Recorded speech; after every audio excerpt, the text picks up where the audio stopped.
So here are the folks that you'll be hearing from today. Again, I'm Laura Casales, founder at Darwin, and we wanted to kind of just by way of video introduction, introduce you from Waycross, Georgia, so that you can meet the folks down at CSI.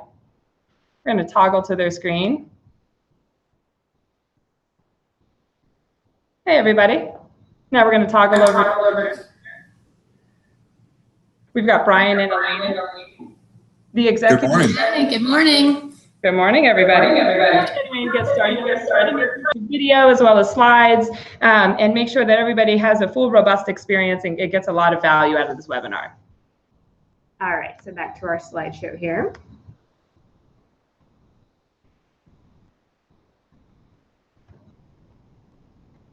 So here's what we're going to do today. It's really about when we talk about introducing ourselves and really understanding who we are over here at Darwin. You know, let's start with this question that we've been hearing. Who in the world is this Darwin group? And so we want to explain that. So when we first think about it, Darwin is a center for social impact. So we're really a unique crew. This idea of operating at the intersection of government, private, and nonprofit sectors so that we can really make measurable progress and advance the goals of some of the social issues out there. So when you think about some of the accomplishments that we've had already, we've had the honor and pleasure of working with 28 distinct missions to really help set them in motion. We've won some awards. We work with an average client base of $22 million in revenue, and we're working across all of these different issue areas. Anything from aging to poverty, refugees, healthcare, agriculture, economic development. And over the course of our tenure, we've been able to align 86,000 people. So this is just a natural fit for us to look at poverty and try to see what we can do to help advance that cause. And so you'll see that we're really primely and uniquely poised for impact because of our theory of change in the way that we went about designing our organization.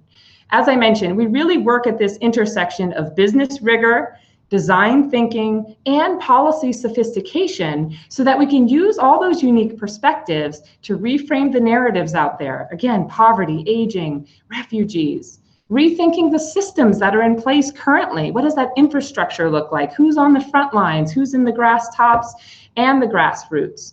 And then helping to modernize policy from the research that we conduct, from the lessons that we learn, so that we have the most modern society of all time. Some of you have heard about collective impact. So where do we as Darwin fit into that model of collective impact? And collective impact is the idea of sharing resources with collaborative forces so that you all can accelerate change and overall amplify impact. And that's what we're doing, folks. We're another partner. We're someone else who's bringing a unique perspective to work together and collaboratively to really advance the cause. So then you might be asking, well, Darwin, Laura, what's your goal for poverty? Well, our goal is to solve it, or at least advance the ball. We come in peaceful disruption. We're coming to really look at it very scientifically to say, let's uncover what the existing infrastructure is, let's assess the needs and opportunities, and let's respond with solutions. We have a shared commitment to this cause, just like you do as community action agencies. Then you might ask, why community action? Why, of all of the other groups who are working in poverty, why did we turn our focus here? Because we believe that your network can do it. You are the largest poverty fighting network. You are, that infrastructure is there, that legacy infrastructure from LBJ to today. You've got so many ground troops there, so many great savvy altruists who are really looking to accelerate this mission in their communities, whether it's the rural roads or the real streets of America. We also found that you have aligned symptoms. So for those of you who have read our report, you'll know and you'll see that the symptoms are shared. So from Waycross, Georgia to Alaska, folks are struggling with the similar symptoms. And so what we thought is, let's look there and let's see how we can align those symptoms and then present the shared solutions. So I'm going to pass the mic to CSI. I want to hear from them a little bit. Tell us a little bit about your geographic reach, your leadership team, the programs you've got. I'm going to pass the mic to you all. All right. Thanks, Laura. Good morning. And, you know, I always love the opportunity to talk about us.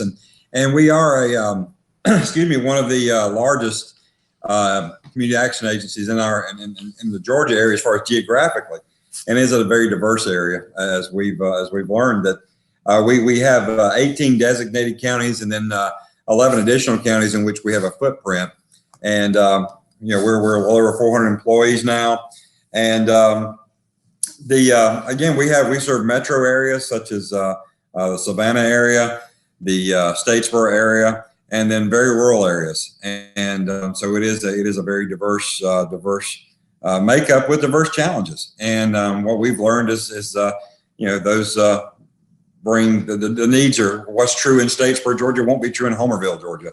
So our leadership team is really made up of is just as diverse. We have some folks have been with us we have our educational talent search director has been with us for 46 years. I personally been here 9 years, come from the private sector, and we have a makeup that includes some public sector folks and some some that have been with community action for quite a few years.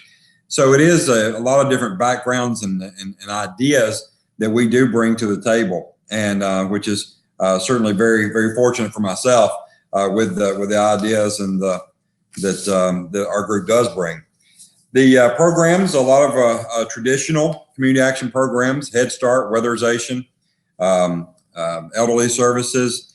Again, I mentioned educational talent search. That's one that's actually not as traditional. We're the only community action agency in the state of Georgia that does operate an educational talent search program, which is part of the TRIO umbrella.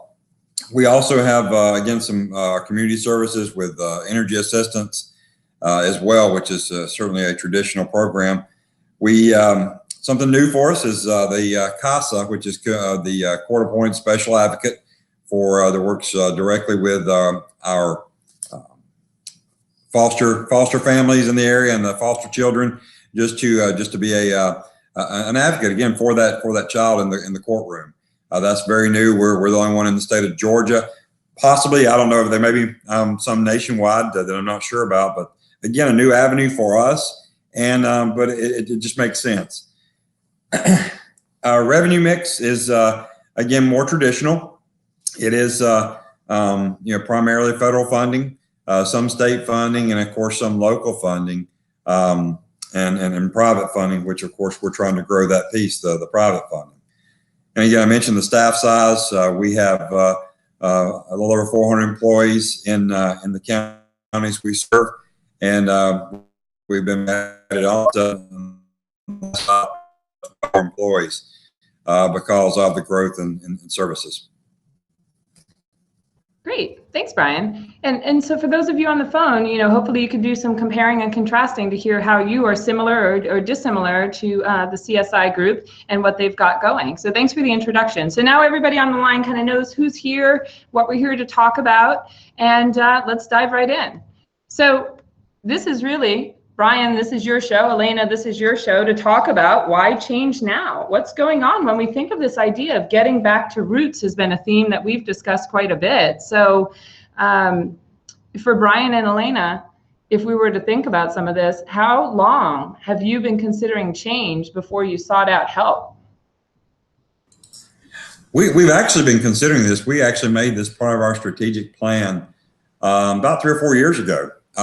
Initially, it did start out as as simply a name change, but as we dug a little deeper, we really found out we really need to be more of an alignment of our programs and services, and really even our staff. We found out as we got more involved in our communities that we were known by our programs, and really that was going to be more than just a name change. We had to be able to change our story when we talk about who we are. And not just a leadership team, from every staff person to be able to really tell that story that, we are an agency that makes a difference in the community. So it really, like I say, it was almost more of a culture change. And we realized too, as we started delving into the topic and discussing it, first of all, as Brian said, it was going to be more than a name change. As we sat down and started looking at, mission statement, vision statement, looking at aligning those things, we realized that it was going to be much bigger than that. And that led to the realization that frankly, to do it right, we needed help, because it's not something, it was not something that we normally did. It was not our job to do. So we wanted to make sure that we approached it in an efficient way, that we could, make some steps and changes that were effective, and so that it would be a complete change that the entire staff and everyone in the communities would be able to embrace. Great. Yeah, and these are some of the symptoms that we've been hearing from other people, is really understanding, fundraising obstacles, low community awareness, fragmented identity, lots of different things. So why don't you guys take some time and tell us, how has community action changed over time? Well, obviously, community action started as a grassroots effort. I mean, it really it was very autonomous to those particular communities in which it served, and as we all have become with the influx of federal funds, and as that's grown, that's I think as far as us personally, I think our identity as far as who we are to the communities, that changed, and it wasn't about that local. When it became about the programs, when we became known by our programs, we were almost seen as a governmental or quasi-governmental organization, and so again, our identity changed over the years, and where our services may certainly stayed the same, our ability to react to individual community needs, that did change because of the federal funds are certainly, the programs are so important to what we do. I mean, that makes up who we are as community action. But again, it allowed, unfortunately, it became about, with the restrictions, we could not necessarily address without those flexible funds the individual needs of the communities. And this is actually an effort to really get back to that and actually go back to the original goals of community action with the maximum feasible participation. I mean, we unfortunately, a lot of the federal guidelines, the federal funding restrictions don't allow us that flexibility.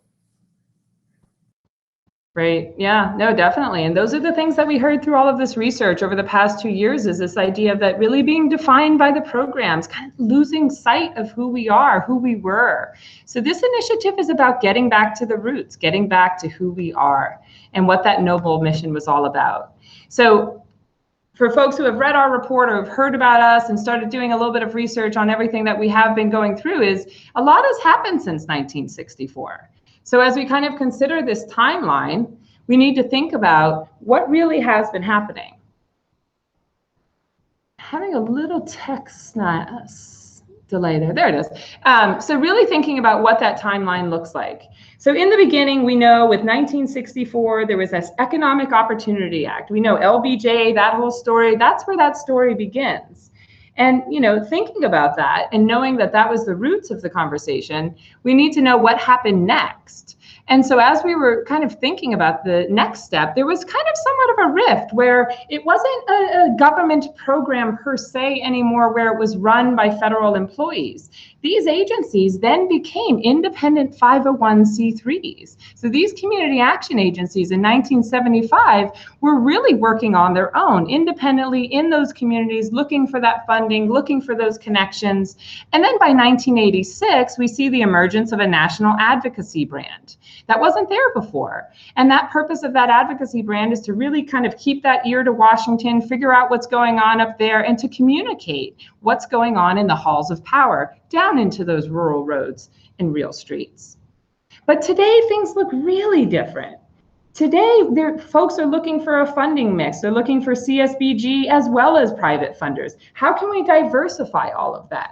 And so if you can only imagine, over these past 50 years, quite a bit has changed. Not to mention the culture and the demographics and the technology shift that just has happened even outside of the sector of poverty, but just in the United States alone. People are changing. Our communities look different. The internet came around, so communications is changing. Everything has happened since 1964. That's made it kind of difficult to stay back and get back to the mission. And that's what we really want to try to convey here, is that we know that your organization has changed. We know that your landscape has changed and your resources. Well, then your strategy should change too. And so that's where we talk about unpack. That's where we come in to say, after we had done all that research, these are the solutions for the evolving times. This is where we get to see, where did all this come from? So when we think about the impetus from all of this, it's for us in a just a traditional business development function. We look for RFPs. People send RFPs, the request for proposals, our way to say, here are some nonprofits looking for help.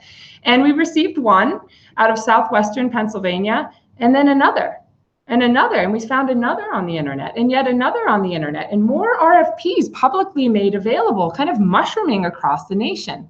Well, guess what? They all said the same thing.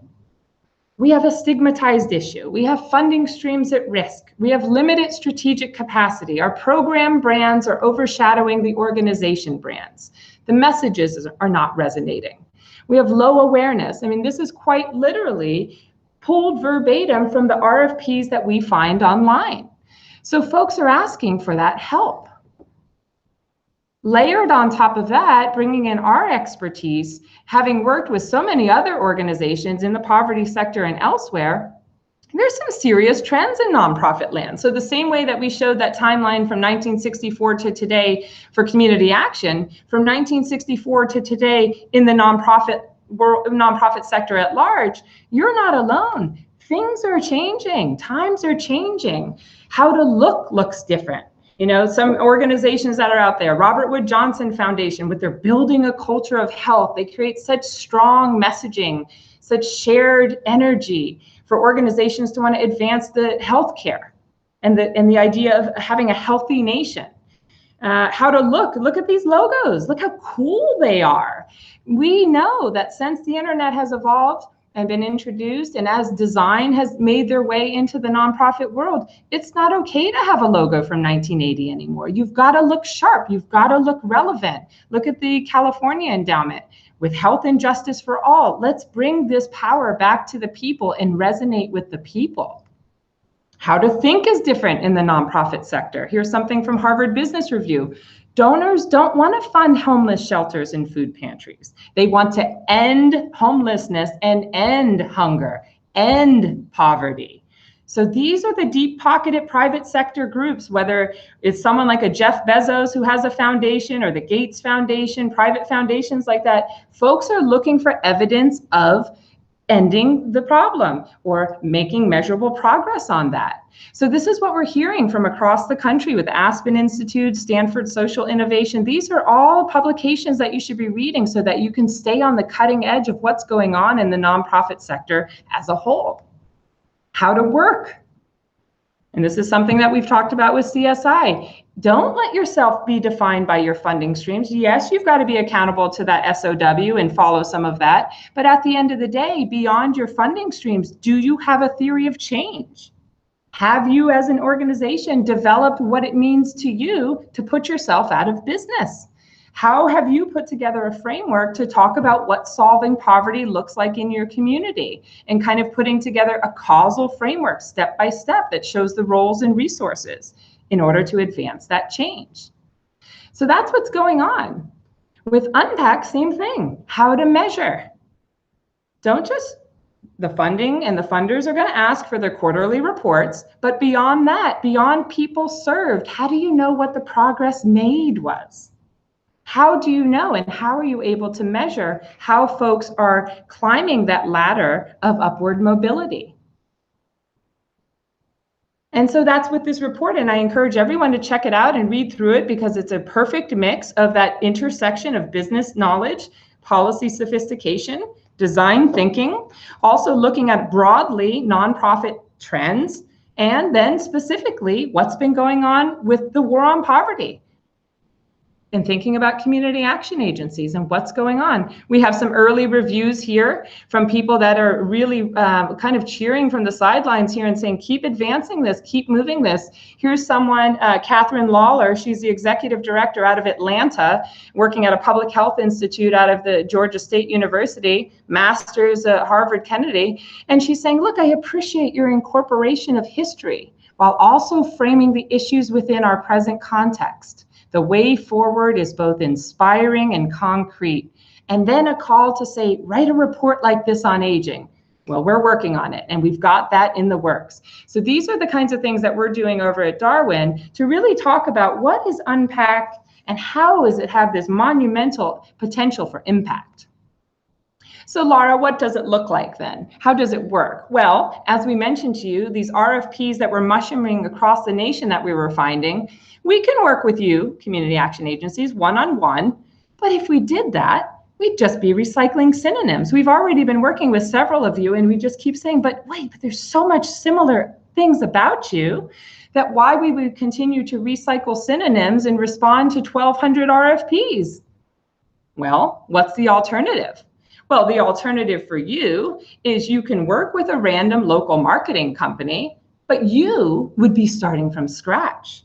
You would have to start with the 1964 story in order to explain to a company who's accustomed to rebranding coffee shops and restaurants to create a brand for you without that policy sophistication and understanding of the nonprofit sector and the forces at play in your sector. You'd be starting from scratch. So then why not take a look at something that's rooted in research? Take a look at something where we've produced 4 models that work for any one community action agency so that all 1,200 of you can access a shared and easy and affordable solution. Our prices are roughly, probably even more than half what you would have gotten from working with a marketing company. So this was the impetus behind all of this. Not only is it shared, not only is it easy, not only is it affordable, it's the right choice. So what are these solutions? And Brian and Elena are going to talk about kind of where they fall into all of this. Is Brian and Elena called up and they said, yeah, we're looking for something like this. And I said, well, you just so happen to be on the precipice of our innovation. Would you like to be first? And they said, absolutely. And so what they did is we told them, let's do it then. Brian, Elena, and the team at CSI signed up for all 4 of these packages: the brand strategy, the visual design, the communications toolkit, and the modern mobile-friendly website. So by the time that they're complete with this project, they hit the reset button in order to get back to their roots. In addition, they also signed up for a custom name, logo, and tagline. So they're going to walk away from all of this with a sharpened strategy, a greater, more clear sense of purpose, with a crisp, modern visual design, a communications toolkit that comes right off the shelf, all with a spanking brand new name and logo and tagline that really crystallizes everything for them, their staff, and their communities.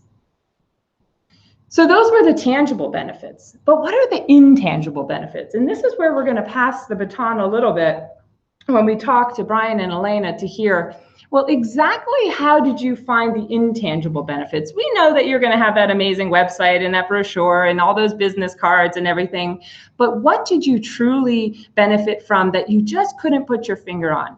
Because as we put this together, we have that self-assessment framework. That's effectively what we developed for you as a community action agency. We have a self-assessment framework where you can then choose where you are on this kind of matrix as a strategic classification among other community agencies. The idea behind it is it's kind of like a flavor. So what flavor community action agency are you? No one's ever been talking about this. We thought we were all one. We thought we were all the same. We're not all the same. We're all taking different approaches to solving poverty in our communities. So I'm going to pass the mic over to Brian and Elena to hear a little bit from them. So what were your thoughts on this classification framework? What surprised you? What was really delightful for you? Well, I guess I'll start and talk about the self-assessment part of it, because the initial steps before we were even introduced to the full framework pulled in input from all of our staff. And that was really important because we got feedback from our staff in the different programs and in the field, and they were able to chime in with things they were dealing with and how they perceived different things. So that was helpful because we were able to pull in all of that information. And then we were able to sit down as our branding team and throw our thoughts into that as well. And I think that really helped pull everything together. And then once we were introduced to those frameworks, it really presented, you know, it's almost, yes, well, this is what we've been thinking all along, but then you're seeing it in front of you and it's tangible and it's able to be put into words and the concepts and really just solidify it. Exactly. And to Elena's point, I mean, it also helped us realize that it was, we actually were serving a role different than what we thought we were.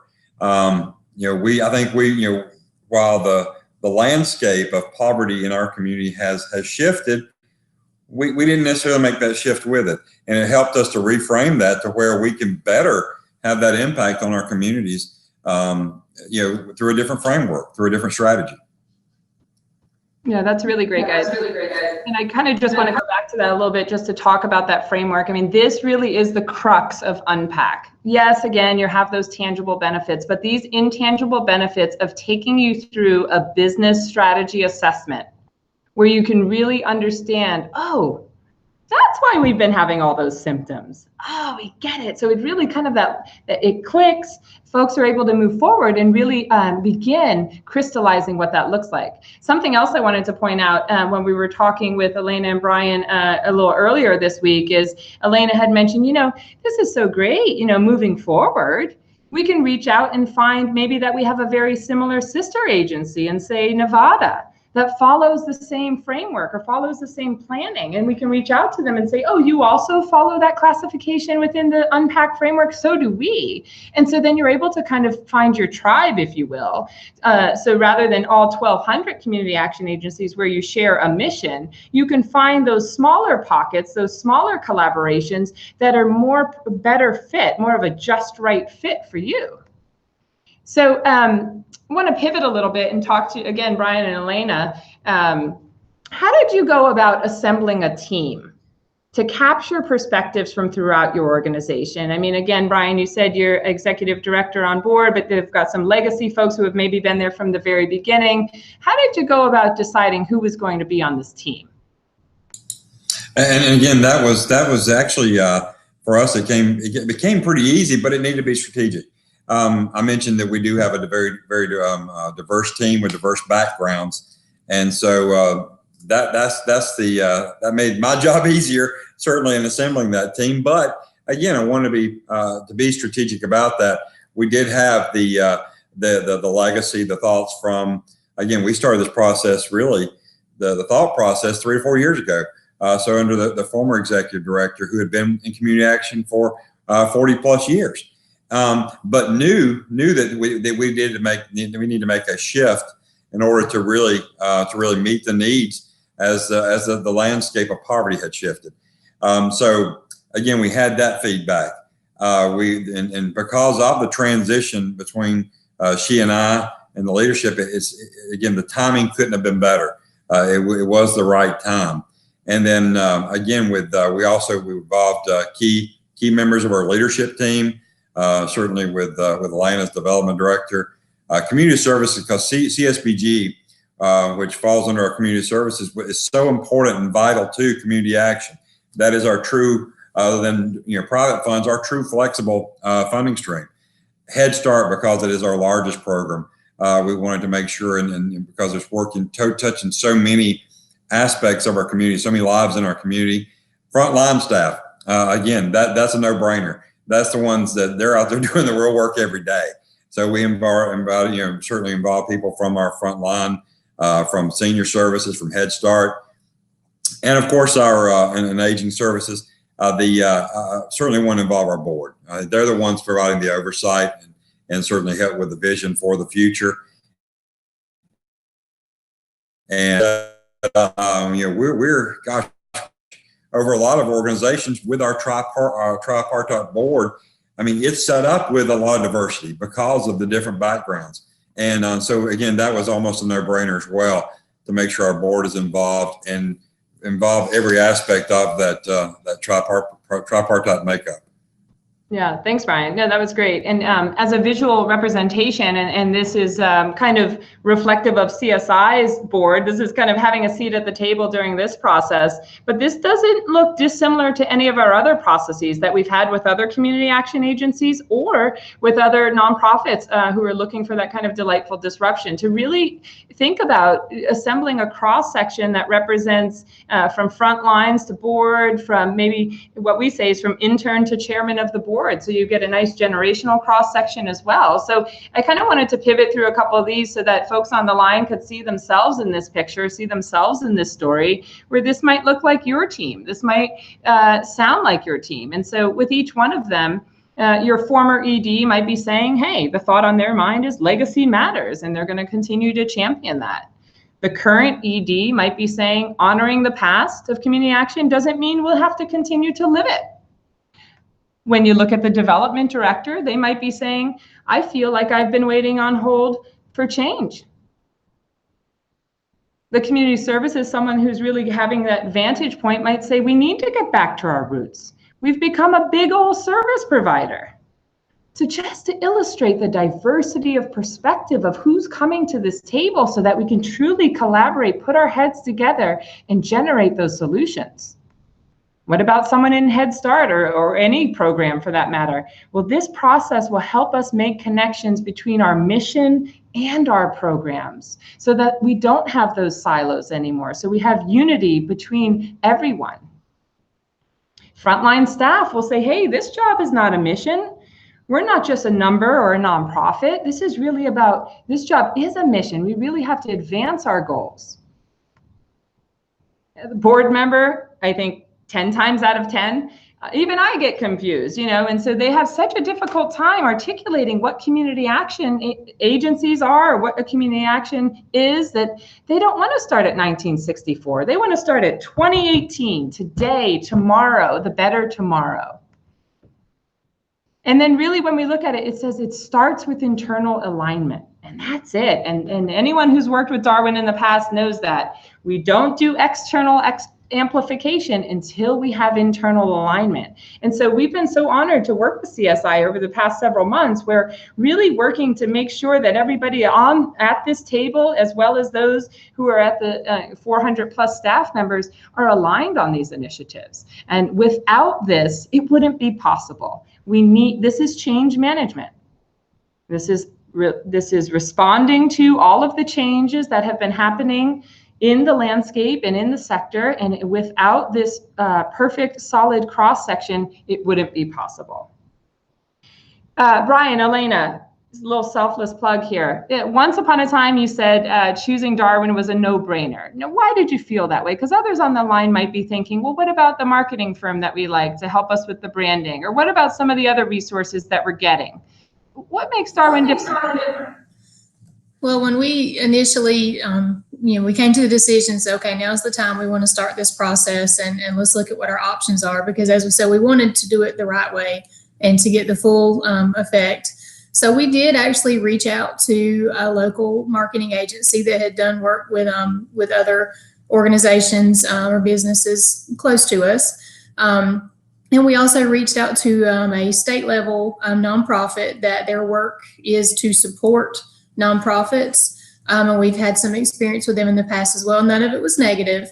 And we also were able to reach out to Darwin, to you guys, because we'd had contact through the Full Tilt competition at our national conference last year.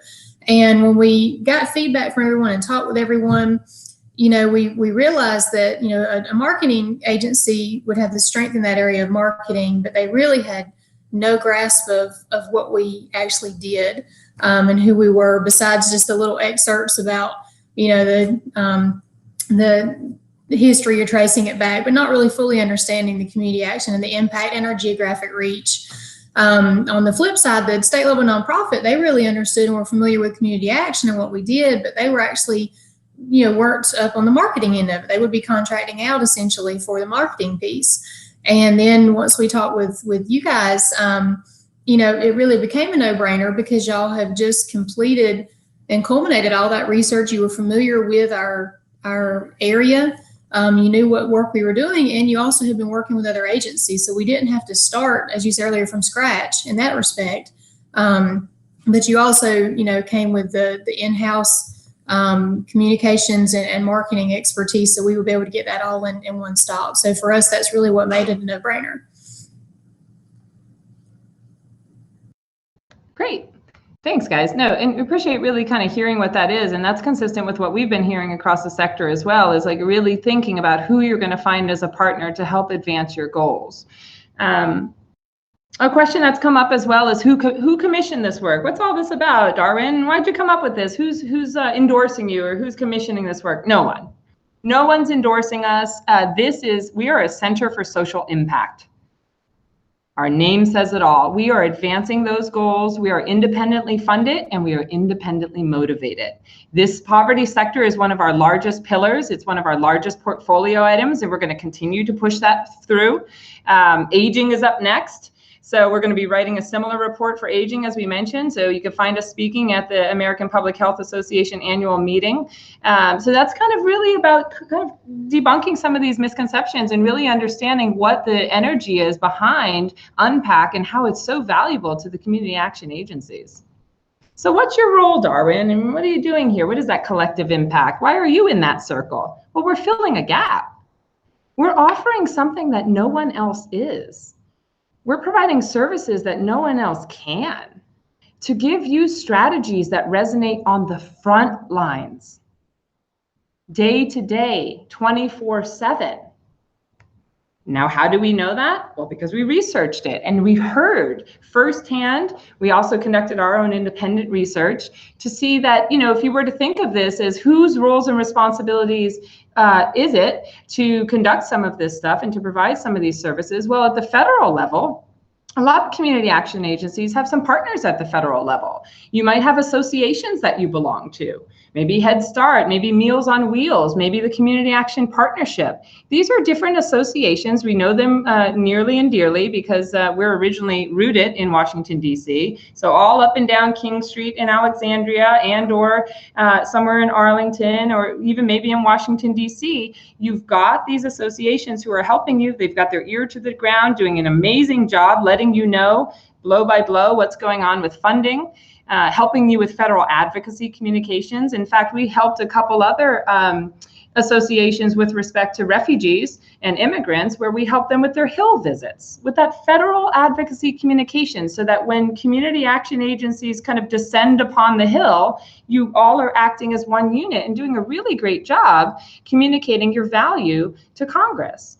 Same thing with technical assistance. I'm sure Meals on Wheels is providing you with some things, Head Start probably, Community Action. I know we're going to be at their conference coming up in Denver, where they're providing you with that really great technical assistance. But then we look over on the right side of this continuum and say, well, now at the local level. And then we say, well, wait, at the local level, what's happening? Who's helping?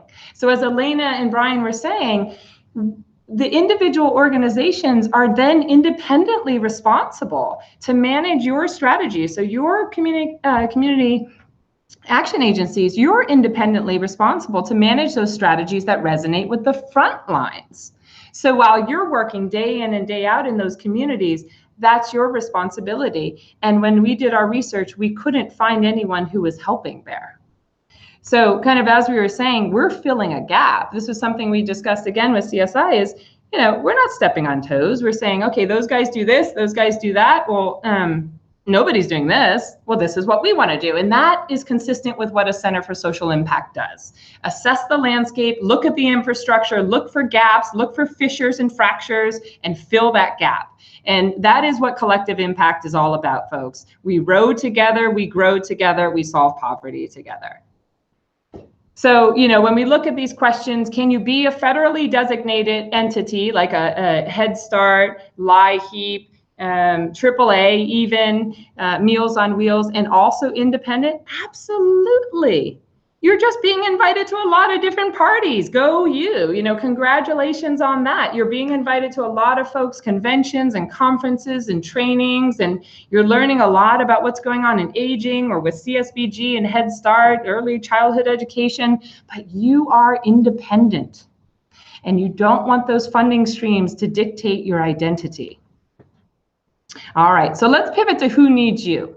Let's think about, when we are looking at this, who are those 21st century audiences that we're trying to reach with 20th century strategies? That's one of those biggest insights that we had across this. So again, kind of passing the mic back to Brian and Elena, do you have a consistent story currently that you communicate to all your beneficiaries? What's that looking like?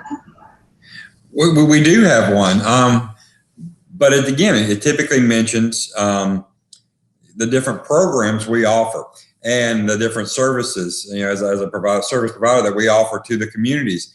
And what we noticed ourselves is that, again, we don't want it to be that's when the light bulb went off, and we said, in order for us to truly be successful and for the community to be the one to determine our success, not necessarily the funding source. That's about compliance. We want to be beyond compliance. So it's really about, again, addressing those individual needs. In order to do that, we had to change our story. And our story is, as an agency, we're able to meet the individual needs of those separate communities, and not necessarily by the programs themselves, but by collaborative effort through partnerships with others in that community.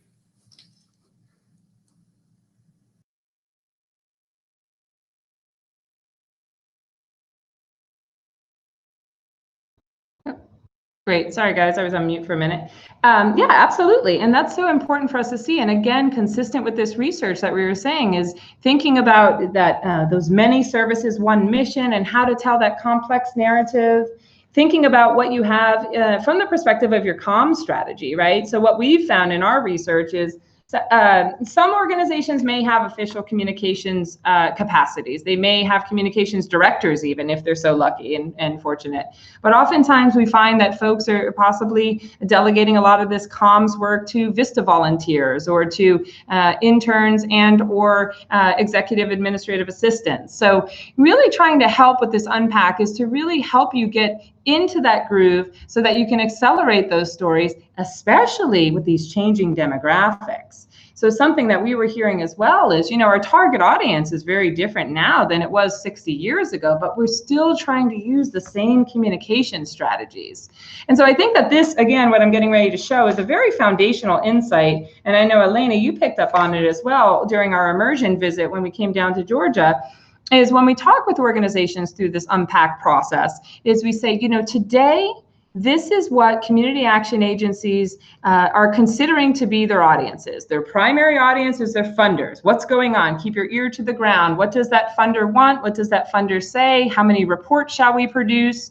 Jumping through those hoops. Then secondary, oddly enough, is the members. This idea of the direct beneficiaries and also the community, it becomes secondary to this primary funder. Whereas what we say is, for tomorrow, for that better tomorrow, for that brighter tomorrow, we've got to think about flipping that. We've got to think about having your primary audience, again, with this theme of getting back to the roots, the primary audience, those are your direct beneficiaries. Those are your clients. Those are your community members and the community at large. Now, secondary, and not to say discounted, but maybe even equally, is thinking you'll look at your funders, but look, it's not just one funder. And that's what that diversification of funding helps with. When you have more diverse streams of funding, you can put your funders as secondary, and they'll applaud you for that because they want you to keep your beneficiaries top of mind and first and foremost. So I know when we went down there to Georgia, Elena said, whoa, those flipped. And they completely flipped. And everybody's on board, and everybody's really kind of rowing in that direction now. So something that you'll see in the report, and I'll go through these a little bit, is, your audiences have changed. The people who need you look different. It's no longer the Dust Bowl. It's debt-ridden millennials without a plan. It's 20th century industry Americans with outdated skills looking for that coal mine. It's the opioid-affected families and communities grasping for help. It's refugees and immigrants who are coming here starting from square one. Descendants of persistent generational hardship. I know you guys are working on that 2Gen. Older Americans with no support. Quite different than this photo we've got here, folks. Also, the public concept of poverty is not relatable. When someone says poverty, these kind of images pop into mind. You don't know that the neighbor who doesn't look like that may also be struggling with this. So the narrative that we're using when it relates to poverty is really not accessible. It seems like it's an insurmountable problem, an academic issue is a far off land. It's in your neighborhood, it's in your communities.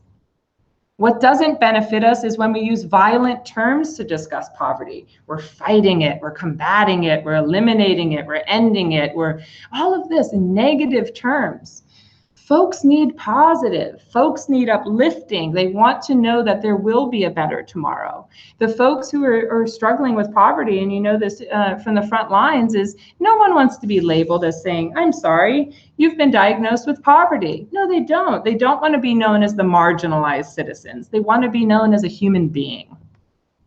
So really, I think for us, and that's one of our biggest philosophies, is listen to the people first. Take the photo later. And this is a quote that we pulled directly from this report that we wrote where, you know, when LBJ went on his big promotional kind of PR stunt to take photos with folks who were in poverty during this war on poverty, don't take those photos first. Listen to the people. And then the people will take their own photos. They'll be proud of what they accomplished. So this isn't just, you know, a stunt. This is really what we call human-centered design, where when we listen to the people and we empathize with the people, we can create those masterful brands. We can create those masterful relationships. So then finally, to kind of bring this to the finish line, is to think about, well, then who do you need community action agencies? We've talked about why the need is necessary and urgent. We've talked about unpack. We've talked about who needs you. Well, now who do you need? Well, let's say hello to tomorrow. We know that donors don't give to government agencies. So when you're looking for diversified funding mix, the closer you look like a government agency, the farther away from their pocketbook you will be. When you have a misconception that you're a government agency, you won't be able to attract those dollars. They'll think that you've already got it. So we do need to be thinking about what life after CSBG looks like. We do need to be thinking about diversifying that funding stream. And so we don't want that one funding stream to determine who we're going to be, and kind of really thinking about this. We want something to look different and be a stronger organization that operates independently. Thinking about the local community as well. They don't want robotic and mechanical messages. They don't understand acronyms from Washington. They don't understand the words from Washington. They've got to understand the words that they might use, words that might resonate with them. And so your sector is growing, you know, as we talked about those trends from the nonprofit land. Things are changing. So over the course of that 54-year straddle, technology changed, demographics changed, but you know what else? There's some other folks on the ground. There's some folks working to do, again, with this collective impact, they're finding new models. They're developing new models that are really kind of getting back to roots and then shining it up a bit. So this is a group that we revere, based out of Washington. But they work on the ground in communities. It's an organization, Lyft, but look at their revenue here. What percentage are they getting from government? Very slim, because they're taking a more forward-facing approach to saying, let's look at some new models here about how we might address poverty. And with that, they get the attraction of all of these private donors who come with very deep pockets, and they rely very little on government support from that regard. So it's important to know what else is going on beyond a community action agency so that you can make some friends. Perhaps Lyft might be a really great partner for you. So I kind of wanted to pass the mic back to Brian and Elena before we conclude and go into Q&A. But in light of all of these changes and in light of what the future might look like, what commitments have you made internally for the future? Well, and Laura, you touched on a key word there with partnerships. What we found out here in our communities, we have people doing the same, in the same space that we're doing. These are people who've been doing it for many years.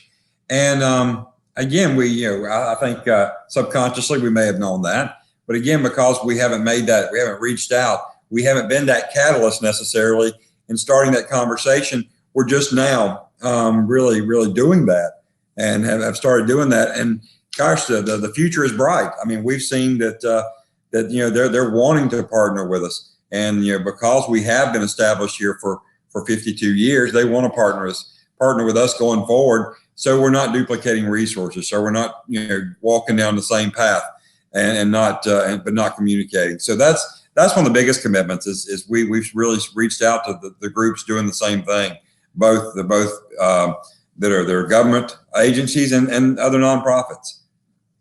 And I'll say in addition, as we're coming towards the end of this process, we're still working together. We don't have our final products yet, but we're going to hit the finish line with these new communications and these really formulated messages that make our message more concise, and that's going to give us the ability to approach some of these pockets within the community, some like private organizations and businesses, to really be able to show the role that we can allow them to play to support the work that we're doing. So, as Brian said, the future is bright as far as that goes. And as we're making those decisions for the new funding sources or future partnerships, we've got that original classification that really can help guide us and stay on point to say, is this the next step we need to take to stay in the area we want to stay in based on those decisions that we've made. So it really helps as a navigational tool as well. Great, thanks guys for that. And so Elena, you mentioned next steps, and that's really what this is about, is that you all are innovators, and a question that we have as we conclude this is unpack for everyone? Well, it certainly is for CSI, because CSI, as we mentioned in the beginning, you guys are the innovators. You saw this early, this is a kind of the diffusion of innovations model to show what it looks like when a new innovation hits the market, hits the sector, who's going to jump on it, what's it going to look like, and how will it take root? So thanks, everybody. I'm going to kind of pivot along to getting to some Q&As here. I encourage you, in the meantime, to schedule your demo to hear more about Unpack so that everybody can understand exactly what these products are and how it fits in for their agency. Also encourage you to meet us in Denver. You should be getting something in the mail from us probably next week, but we'll be at CapCon in the exhibit hall. So we do want to reach out and kind of provide people some private consultation while we're there. But I think this was a great representation and reflection to show the partnership that we have been able to form with CSI, with other community action agencies, to really think about what Unpack looks like for the future of community action. So I'm going to pass it off to Kathleen, who's been collecting some questions that have been coming in from the group here. Yes, indeed. And I'll put us back on the camera here so we can have a good conversation. All right, so we do have one or two questions. Let me just go through my emails for a second. This first one for Brian and Elena, it looks like it came from another community action agency. They say, we're actually getting ready to put out an RFP.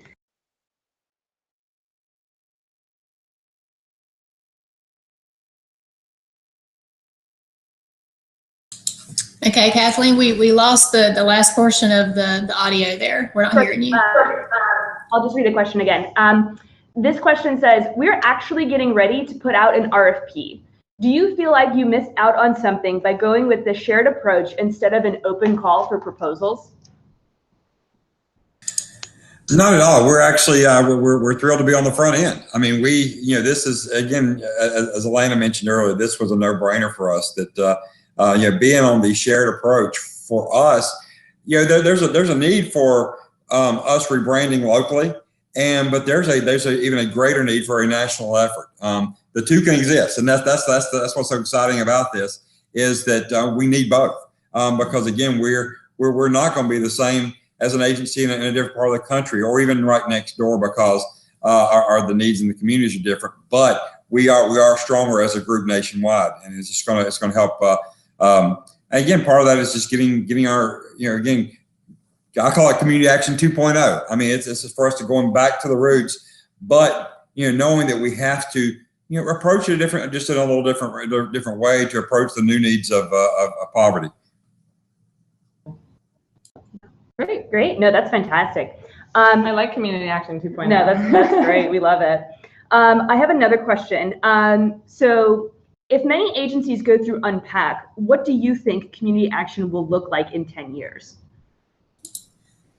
Well, I think, and then Laura had kind of hinted at that a little bit earlier from a conversation that we had earlier and had kind of been thinking about that I don't think occurred to us until earlier this week. that going forward, if there are a lot of participants that go through these processes and these steps, they're going to fall within these 4 classifications based on what they see for themselves in the future. So as we're going through those steps, that's going to give us some contacts for some other agencies that are basically going to be approaching things the same way that we are, with those same foundational concepts. And that's going to give us a really strong group of people to be resources and to kind of, share ideas with and share strategies with. And there'll be those pockets across the nation that'll be able to connect. So I think there's a lot of potential there to have a really great peer review, and also to be able to look and say, hey, they did this and it went really well. Let's see how they did it, and stop a lot of like double work taking place. Great. Yeah, that's perfect. It's like there's an increased opportunity for collaboration. So we kind of know who's birds of a feather there. That's great. I do have one more question. Someone else came in specifically about changing the name. So someone pointed out, your name currently doesn't have community action in it. Did you consider changing to that as part of this process? And that's interesting because we were actually chatting on the line before we went live about how their name, it used to be /Pine Community Action Agency, but that was, what, some 30 years ago before you changed it? It was 30 plus years ago. So, the community doesn't know us. They know us as a community action, but that's because we had to tell them. And not because our name certainly doesn't lend itself to let you know we're a community action. So, we've been open throughout the whole process. That's the key piece, is being open-minded to whether or not our name will have that. But again, we've determined our communities that we serve aren't necessarily looking for that. So that's not going to determine, our community action for us, we've determined, is going to be about our action itself, about what, who we are to the communities, not in our name necessarily. So again, we're open to it, but that ultimately, that's secondary to the work we actually do. That's who defined us. That's how we're defined. Right, and I'll piggyback on what Brian said, that we weren't adamant that it had to have it in the name or that it did not have to have it in the name, but we were adamant that the name had to reflect the concept of what community action does. Absolutely, we feel like even though we're not at that point yet where we're ready to reveal that, but we feel like it. I can say that we're very pleased. And just, I feel like we've overused probably the word excited, but that truly typifies what the process we've gone through. It has been exciting, and we can't wait for that opportunity to shout it from the rooftops who we are going forward. And I feel like it has done a wonderful job of going back to the roots and really showing that we are about community action. I think that the name does a great job of that. Yeah, no, I know you guys always do say how excited you are, and we're just so honored to have been working with you. It's been a pleasure. We joke all the time that we're going to move down to Waycross and work right alongside you. I think those are the questions that we had, and it looks like that's just about the amount of time that we have as well. Brian and Elena, it's been a pleasure. We appreciate you being able to share openly this process that you've gone through and some of the impetus behind it, the evidence for it, and the way forward. We know that we'll continue to work with you as we are going to be revealing this new name and this new brand in the coming months. For folks on the line, as I mentioned, we're going to be down in Denver at CapCon. Next week, you're going to receive something in the mail. So be on the lookout for all of that. And thank you for your time and your commitment to listening to our cause and to see that we do have that shared commitment with you. We believe in that vision of LBJ, and we know that we can create a better tomorrow together. Thanks, everyone.